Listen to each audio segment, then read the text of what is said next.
Good morning students. आज आपके BSc part first year के जो बॉटनी सेकंड पेपर है उसका माइक्रोबायोलॉजी एंड प्लांट पैथोलॉजी में जीवाणुओं में पोषण के अंतर्गत आज हम कुछ अध्ययन करेंगे। देखिए, जीवाणुओं में पोषण पढ़ने से पहले हम ये देख लें कि पोषण क्या है। पोषण या न्यूट्रिशन एक ऐसी प्रक्रिया है जिसके द्वारा भोजन का अंतर्ग्रहण किया जाता है, जिससे कि बाद में उपापचय क्रियाओं के द्वारा ऊर्जा प्राप्त की जा सके। तो पोषण एक भोजन को प्राप्त करना और उससे ऊर्जा प्राप्त करने हेतु जो भोजन का अंतर्ग्रहण है वह पोषण कहलाता है। पोषण मुख्यतः है सभी जीवों में, पादपों की तरह भी, और सभी जीवों में मुख्यतः दो प्रकार का जो है पोषण पाया जाता है। मतलब कुछ जीवों में स्वपोषित एक प्रकार का, कुछ में दूसरे प्रकार का। तो कुल मिलाकर दो प्रकार के पोषण हम पढ़ते हैं। एक तो स्वपोषी पोषण जिसको हम ऑटोट्रॉफिक कहते हैं, और दूसरा होता है परपोषी जिसे हम हेटरोट्रॉफिक न्यूट्रिशन कहते हैं। ऑटोट्रॉफिक न्यूट्रिशन का मतलब है कि जो भोजन का निर्माण है, जो भोजन पोषण के लिए उपयोग में लिया जा रहा है, वह भोजन का निर्माण स्वयं जीव के द्वारा किया जाए। यदि अपने आप किया जाए तो वह स्वपोषी प्रकार का पोषण। यदि भोजन के हेतु किसी दूसरे पर निर्भर है, किसी दूसरे जीव पर निर्भर हैं या किसी दूसरी प्रक्रिया पर निर्भर हैं, तो वह पोषण परपोषी प्रकार का पोषण कहलाता है।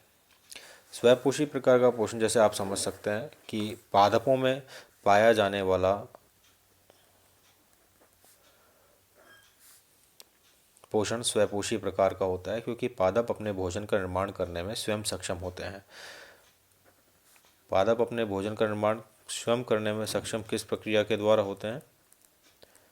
प्रकाश संश्लेषण प्रक्रिया के द्वारा। और प्रकाश संश्लेषण प्रक्रिया पादपों में क्यों होती है? क्योंकि इनमें क्लोरोफिल नाम का एक हरित वर्णक पाया जाता है, जो कि कार्बन डाइऑक्साइड तथा जल से रेडिएंट एनर्जी यानी कि सनलाइट का उपयोग करके कार्बोहाइड्रेट का निर्माण करता है। तो यह कार्बोहाइड्रेट जो है उसके उपापचय क्रियाओं में उपयोग में आ जाता है।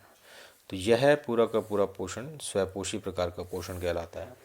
जबकि परपोषी प्रकार का पोषण के अंतर्गत जो जीव है वह स्वयं अपने भोजन का निर्माण ना कर किसी दूसरे पर निर्भर रहता है। यानी कि या तो वह जो है मृत कार्बनिक पदार्थों से अपना पोषण प्राप्त करेगा, या फिर वह किसी दूसरे जीव पर आश्रित रहकर अपना भोजन प्राप्त करेगा, या फिर ऐसा हो सकता है कि वह जीव सहजीवी तरीके से किसी दूसरे पर के साथ रहकर स्वयं का जीवन यापन करता हो। तो इस प्रकार पोषण मुख्यतः दो प्रकार के होते हैं, स्वपोषी तथा परपोषी प्रकार के पोषण। आज हम बात करने जा रहे हैं जीवाणुओं में पोषण। तो जीवाणुओं में भी पोषण दो प्रकार का पाया जाता है, ऑटोट्रॉफिक और हेटरोट्रॉफिक। एक बार देखते हैं हम। यहाँ पर मैं आपको बताना चाहूँगा कि पोषण के प्रकार के आधार पर जीवाणु को दो भागों में बांटा गया है, स्वपोषी और परपोषी जीवाणु। स्वपोषी जीवाणु दो प्रकार के हैं। स्वपोषी जीवाणु ऐसे जीवाणु जो कि भोजन का निर्माण स्वयं करने में सक्षम होते हैं, स्वयं भोजन निर्माण करते हैं। स्वपोषी जीवाणुओं को किस प्रकार ये अपने भोजन का निर्माण करते हैं यह हम देखेंगे। इनको मुख्यतः निम्न कैटेगरीज में बांटा गया है, प्रकाश संश्लेषी जीवाणु एवं रसायन संश्लेषी जीवाणु। अच्छा, दोनों में अंतर क्या है कि यदि प्रकाश संश्लेषी का मतलब किसी कार्बन डाइऑक्साइड और किसी एक हाइड्रोजन स्रोत के द्वारा यदि वह कार्बोहाइड्रेट का निर्माण कर लेता है, तो ऐसे स्थिति में वह प्रकाश संश्लेषी जीवाणु कहलाता है। अब प्रकाश संश्लेषी जीवाणु में भोजन निर्माण के लिए एक विशिष्ट प्रकार का वर्णक पाया जाता है, जिसके बारे में अभी हम बात करेंगे। जिसे हम बैक्टीरियो क्लोरोफिल या जीवाणु पर्णहरित कहते हैं।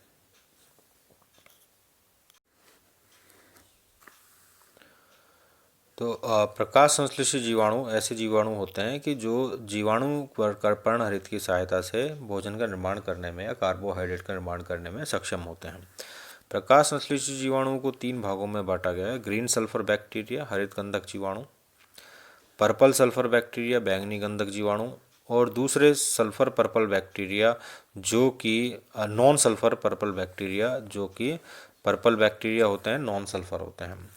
रसायन संश्लेषित जीवाणु ऐसे जीवाणु जो कि विभिन्न रासायनिक पदार्थों से उनकी यानी कि विभिन्न रासायनिक पदार्थों की आपसी रासायनिक क्रियाओं के द्वारा ऊर्जा का उपयोग करते हैं। अर्थात कोई रासायनिक क्रियाएं होती हैं, उनकी सहायता से जो ऊर्जा निकलती है, उस ऊर्जा का ये उपयोग अपने उपापचयी क्रियाओं में करते हैं। ऐसे जीवाणु भी होते हैं sulphur bacteria, iron bacteria, hydrogen bacteria, nitrifying bacteria.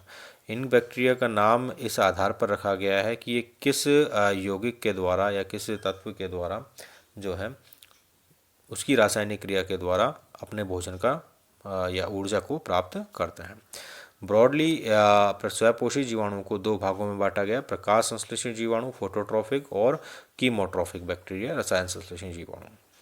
दूसरा प्रकार जो है परपोषी जीवाणु ऐसे जीवाणु जो अपने भोजन का निर्माण स्वयं करने में सक्षम नहीं होते तथा भोजन तथा ऊर्जा के लिए भोजन के लिए किसी दूसरे जीव पर निर्भर रहते हैं, वह परपोषी जीवाणु कहलाते हैं। यह भी 3 प्रकार के हो सकते हैं, परजीवी पैरासिटिक जीवाणु जो कि किसी जीवित लिविंग ऑर्गेनिज्म है, जो जीव है उससे अपने भोजन का प्राप्त करते हैं, भोजन को प्राप्त करेंगे। सैप्रोफिटिक मृत कार्बनिक पदार्थों से अपने पोषण प्राप्त करते हैं। और सिम्बायोटिक ये एक दूसरे जीव को बिना हानि पहुंचाए उसके साथ रहते हैं और उससे साथ रह के अपना जीवन यापन करते हैं और ऊर्जा की प्राप्ति होती है इनको। तो इस प्रकार परपोषी जीवाणुओं के भी 3 प्रकार हो जाते हैं, परजीवी, मृतोपजीवी तथा सहजीवी। अब हम आगे देखते हैं, एक एक को देख लेते हैं। सबसे पहले हम देखते हैं फोटोऑटोट्रॉफिक बैक्टीरिया।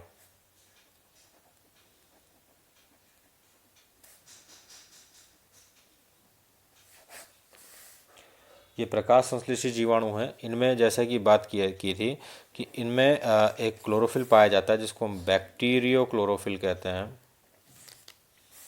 यानी कि ये सामान्य प्रकार का पादपों में पाए जाने वाले क्लोरोफिल की तुलना में अलग होता है संरचनात्मक रूप से।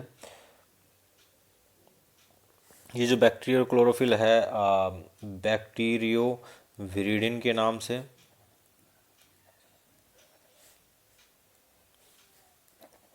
एवं क्लोरोबियम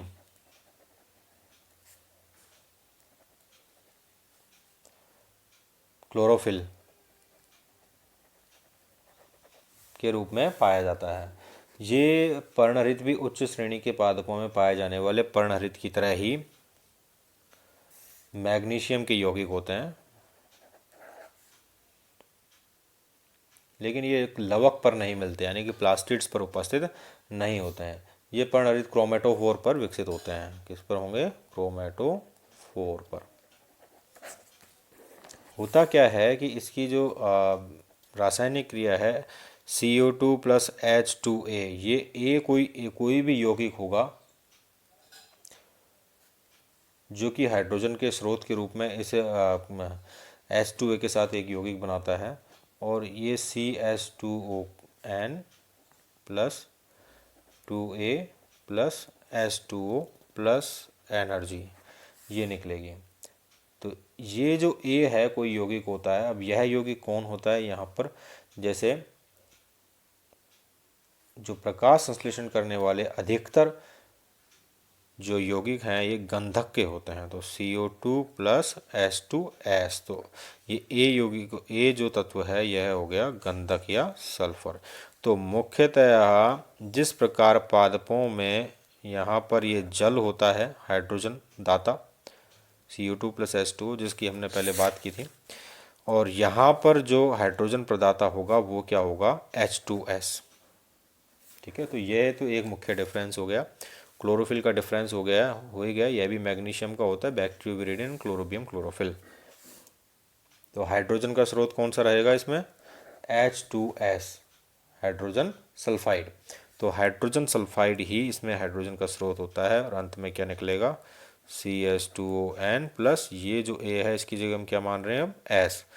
तो यहाँ पर सल्फर निकल जाएगा और H2O प्लस एनर्जी बाहर निकल जाएगी। तो ये जो है पूरी प्रक्रिया जो प्रकाश संश्लेषण का है वह रासायनिक क्रिया यहाँ पर दिखाई जा रही है।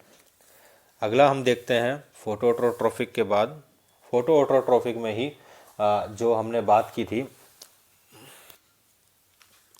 कि फोटोऑटोट्रोफिक 3 प्रकार के होते हैं, ग्रीन सल्फर और पर्पल सल्फर और नॉन सल्फर पर्पल बैक्टीरिया। तो जो ग्रीन सल्फर बैक्टीरिया है इनमें क्लोरोफिल पाया जाता है। जो पिगमेंट है वो कौन सा होगा? क्लोरोबियम क्लोरोफिल, जो कि साइटोप्लाज्मिक मेम्ब्रेन के इन्वेजिनेशन या अंतर्वलन में उपस्थित होता है।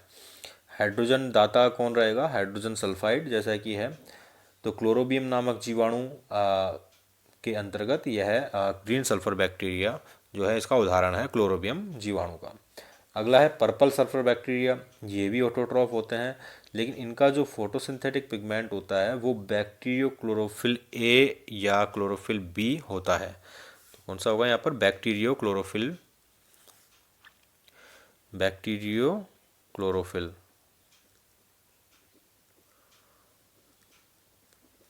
ए या बी।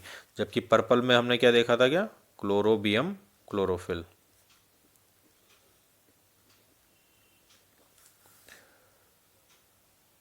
ठीक है, थायोस्पाइरिलम इत्यादि, क्रोमेशियम इत्यादि इसके उदाहरण है। अभी आपको नोट्स में ये सब दे दिए जाएंगे। दूसरा है नॉन सल्फर पर्पल बैक्टीरिया। तीसरा जो कि इनमें सल्फर कभी एक्यूमुलेट नहीं होता कभी कोशिका में, तो ऐसी स्थिति में इनमें जो फोटोसिंथेटिक पिगमेंट होता है यह भी बैक्टीरियो क्लोरोफिल ही होता है। CO2 जो है वो जस्ट रेस्पिरेशन में निकाल दी जाती है। तो ऐसे बैक्टीरिया जिनमें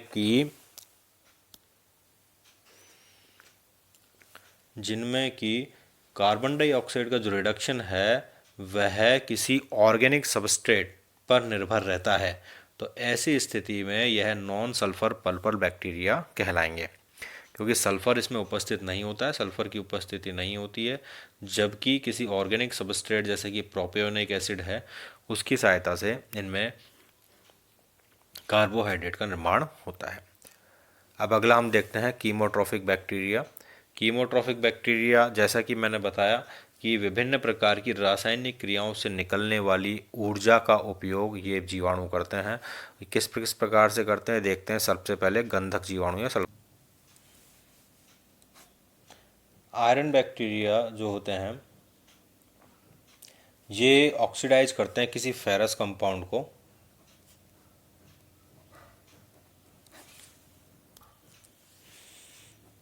और इनको फेरिक कंपाउंड में परिवर्तित कर देते हैं। जैसे कि 4FeCO3 plus O2 plus 6H2O is equal to 4FeOS3 plus 4CO2 plus energy. अब ये जो एनर्जी निकल रही है यह एनर्जी जीवाणु अपने उपयोग में ले लेता है, यानी कि फेरस कंपाउंड्स को यह ऑक्सीडाइज करके फेरिक कंपाउंड में बदल रहा है। तो ऐसी स्थिति में जो ऊर्जा निकलेगी इस ऊर्जा को उपयोग में जीवाणु ले लेता है, क्योंकि भोजन का मुख्य अंतिम जो कार्य है वो क्या है कि ऊर्जा को प्रदान करना। तो ऊर्जा इसको इस रासायनिक क्रिया के द्वारा मिल जाती है। चूँकि इन बैक्टीरिया में ऑक्सीकरण हेतु फेरिस कंपाउंड को उपयोग में लिया जाता है, लौह यौगिक का उपयोग में लिया जाता है, इसीलिए इसको लौह जीवाणु भी कहते हैं। दूसरा हम देखते हैं गंधक जीवाणु।